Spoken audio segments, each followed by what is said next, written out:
Sejumlah koper milik jemaah haji Indonesia dilaporkan dibongkar saat proses pemulangan ke tanah air dikarenakan masih adanya jemaah yang nekat kemasukan air zam-zam ke dalam bagasi, meski larangan sudah disosialisasikan sejak awal keberangkatan.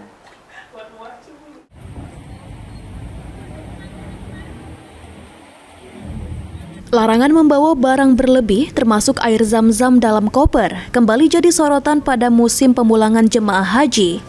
Humas Kanwil Kemenak Sumatera Selatan, Abdul Kudus menyebutkan, barang bawaan yang melebihi ketentuan, apalagi air zam-zam dalam bagasi, berpotensi membuat koper dibongkar di bandara.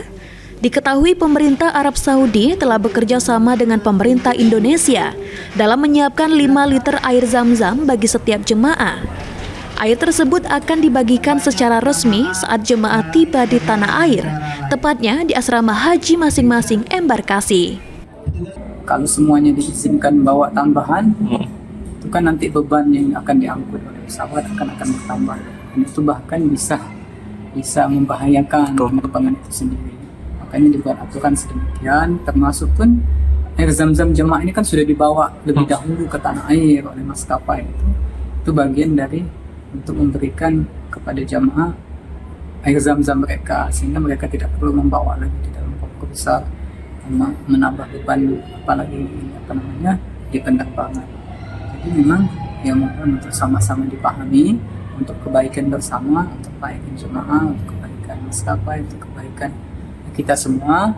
Mohon ini bisa diaturi, dilaksanakan dengan sebaik-baiknya.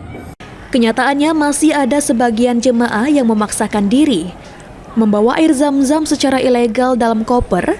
Tidak hanya beresiko kopernya dibongkar, hal ini juga bisa mengganggu sistem keamanan dan keselamatan penerbangan. Untuk itu, jemaah dihimbau agar dapat mematuhi aturan yang berlaku demi kenyamanan bersama. Hafid Zainul, PAL TV.